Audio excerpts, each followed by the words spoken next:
నమస్తే. నిన్న రకుల్ ప్రీత్ సింగ్ సోదరుడు అమన్ సింగ్ డ్రగ్స్ విషయంలో అరెస్ట్ కావడం, అయితే తీగలాగితే డొంక కదిలినట్టుగా ఇప్పుడు దీని యొక్క అవిశేషాలన్నీ కూడా ఇంకెక్కడో తేలడం. అసలుకి ఎందుకు అమన్ సింగ్ని అరెస్ట్ చేశారు, అయితే ఎంత కొకైన్ దొరికింది ఏంటి అనే వివరాల మీద మనతో పాటు సీనియర్ జర్నలిస్ట్ హేమ్ సుందర్ గారు ఉన్నారు. వారిని అడిగి తెలుసుకుందాం. సార్ నమస్తే. నమస్తే అండి. సార్, అమన్ సింగ్ని అరెస్ట్ చేశారు, అది డ్రగ్స్ విషయంలో.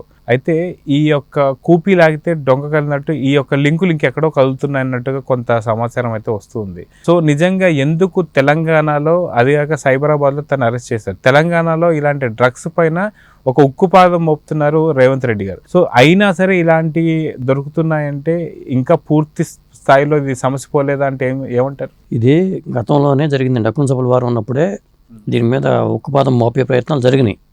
కానీ రాజకీయ పాదం వల్ల ఈ ఉక్కుపాదం అనేది పనిచేయట్లా. అక్కడ రాజకీయ పాదం మోపటం వల్ల మొత్తం అందరూ క్లీన్ చిట్తో అందరూ ఎవరికాళ్ళు బయటకు వచ్చేసారు. లేకపోతే సినిమా ఇండస్ట్రీ, ముఖ్యంగా ఆ సినిమా ఇండస్ట్రీ వ్యక్తులు, ప్రముఖులు చాలామంది వార్తల్లో నిలిచారు. ఈరోజు ఏం జరుగుతుంది, ఈరోజు ఏం జరుగుతుంది, ఈరోజు ఎవరు వస్తారు విచారణకి, ఇలాంటి రకరకాల వార్తలతో ముఖ్యంగా ఈ టీఆర్పీ రేటింగ్ కూడా పెంచుకున్నారు కొన్ని ఛానల్స్ వాళ్ళు. కానీ అది తర్వాత అకున్ సభల వాళ్ళు ఏమైపోయి తెలియదు, ఈ డ్రగ్స్ కేసులు ఏమైపోయినా తెలియదు. పోనీ వాళ్ళు క్లీన్ చిట్గా బయటకు వచ్చారా లేదో కూడా తెలియదు. వార్తలు వస్తూ ఉంటాయి. ఇప్పుడు ఇవాళ అమన్ సింగ్ పేరు బయటకు వచ్చింది, మరి కొన్నాళ్ళ పాటు మళ్ళీ తర్వాత ఇది ఏమవుతుందో కూడా తెలియదు. ఆ పరిస్థితి అయితే ఉండకూడదు. నిన్న 200 గ్రాముల కొకైన్ అంట, మరి 2 కోట్లు అంటున్నారు. అది 4 దొరికారట. దాంట్లో ఆ 4లో ఈయనొకడు. అది అయితే సాధారణంగా మనం చూసుకుంటే అంతకుముందు ఎవరైతే ముమైత్ ఖాన్ కావచ్చు, ఏదైతే బిగ్ బాస్లో ఉన్నప్పుడే తనని మళ్ళీ విచారణకి వెళ్ళారని చెప్పేసి, అంతకుముందు పూరి జగన్నాథ్ అని చెప్పి, తర్వాత రవితేజ సోదరుడు అని చెప్పి చాలామంది ఇట్లాంటి వాళ్ళు అందరూ వెళ్ళారు. కానీ ఇప్పుడు ఆ కేసు ఏమైందనేది తెలియదు. ఇప్పుడు పెట్టిన కేసు కూడా అంతే ఉంటుందంటారా, లేదంటే ఇప్పుడు రేవంత్ రెడ్డి గవర్నమెంట్ వచ్చిన తర్వాత ఖచ్చితంగా పెను మార్పులు కనిపించబోతున్నాయంటే ఏమంటారు? అది ఎవరో చెప్పలేరండి. ఎందుకంటే ఇవాళ రకుల్ సింగ్ సోదరుడి పేరు చెప్తున్నారు. రకుల్ సింగ్ పేరు కూడా ఒకప్పుడు బయటకు వచ్చింది గతంలోనే. రకుల్ సింగ్ కూడా డ్రగ్స్ తీసుకుంటుంది అనేది వార్త బయటకు వచ్చినప్పుడు కొండపొలం షూటింగ్లో ఉంది. అప్పుడు ఆవిడ క్రిష్ డైరెక్షన్లో ఉన్న కొండపొలం షూటింగ్లో ఆవిడ ఉంది. ఆ టైంలో అందరూ వింతగా మాట్లాడుకున్నారు. ఆ తర్వాత మరి అది ఏమైందో కూడా తెలియదు. ఇప్పుడు మళ్ళీ అది బయటకు వస్తుంది. ఇప్పుడు అమన్ సింగ్ అరెస్ట్ అవడంతో మళ్ళీ రకుల్ సింగ్ పేరుని ఒక విధంగా చెప్పాలంటే మళ్ళీ బయటకు వచ్చినట్టే. దాదాపు ఆవిడ పాత్ర ప్రమేయం లేదు. మరి ఆవిడ ఎట్లా బయటపడిందో, దాని వెనకాల ఎవరెవరి పాత్ర ఉందో తెలియదు. ఇప్పుడు మళ్ళీ రకరకాల కథనాలు బయటకు వచ్చే అవకాశం అయితే ఉంది. అది అయితే డ్రగ్స్ విషయంలో చూసుకునేసరికి ఎక్కడ ఉన్నా సరే తెలంగాణకు కొంత ముడిపడి ఉంటుంది. సో తెలంగాణలో విచ్చలవిడిగా డ్రగ్స్, ఎందుకంటే గతంలో కూడా మనం చూసాం, స్కూల్లో కావచ్చు, స్కూల్ పరిసర ప్రాంతాలలో గంజాయి చాక్లెట్లు చిన్నపిల్లలకు కూడా అలవాటు చేసినటువంటి పరిసర ప్రాంతాలు, ఏదైతే శివారు ప్రాంతాలలో మనం చూసాం, హైదరాబాద్ శివారు ప్రాంతాలలో. అంటే గంజాయి విచ్చలవిడిగా తెలంగాణ, హైదరాబాద్లలో ఉండడానికి గత ప్రభుత్వం చర్యలు తీసుకోలేదా అంటే ఏమంటారు? ఇది ఎట్లా ఉందంటే కాశీ టు కన్యాకుమారి అంటారు కదా, కాశ్మీర్ టు కన్యాకుమారి అనేది రకరకాలు చెప్తూ ఉంటారు. ఇప్పుడు వైజాగ్లో ఆ మధ్యన కంటైనర్ దొరికితే అది ఏమైందో తెలియదు.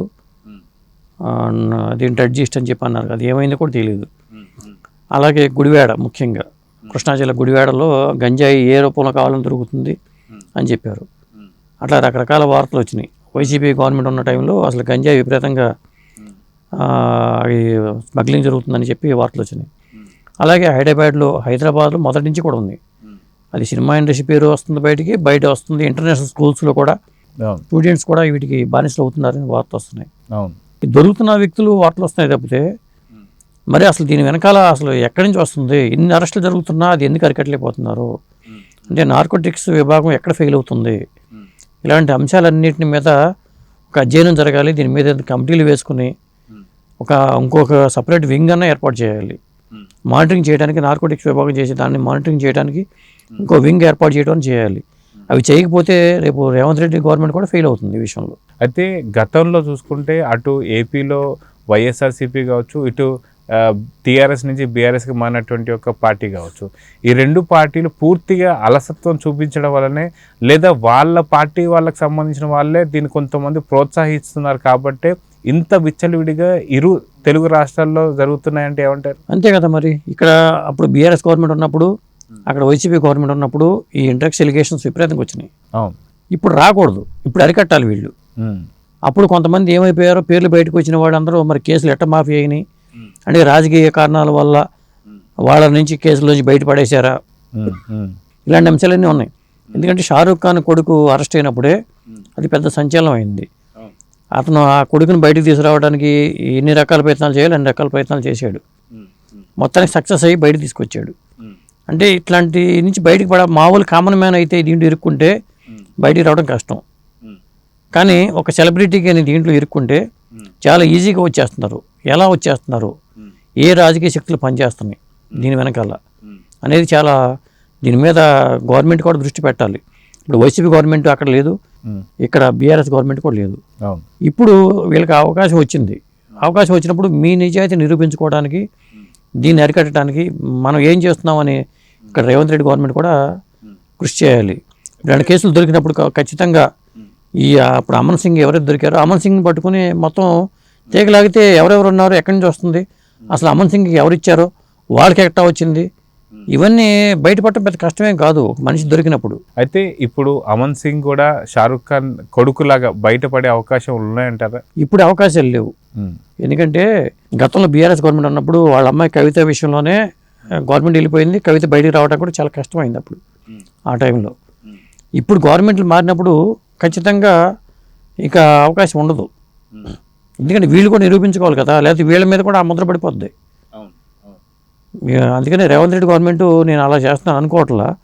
వాళ్ళకి ఇప్పుడిప్పుడే మొన్నే వచ్చింది కాబట్టి వాళ్ళకి టైం ఉంది కాబట్టి ఈ టైంలో వీళ్ళు దీన్ని అరికట్టడానికి ప్రయత్నం చేయకపోతే మళ్ళీ వీళ్ళ మీద కూడా నీళ్ళు కమ్ముకుంటాయి కంపల్సరీగా. చూద్దాం సార్, ఖచ్చితంగా అక్కడ టీఆర్ఎస్ కావచ్చు, టీఆర్ఎస్ పైన ఉన్నటువంటి ఒక మచ్చ కావచ్చు, అది కాంగ్రెస్ మీద పడకూడదు అంటే దీని మీద చాలా కీలకమైనటువంటి కఠినమైనటువంటి చర్యలు అయితే తీసుకోవాలి. చూద్దాం ఏం తీసుకుంటాం. నమస్తే.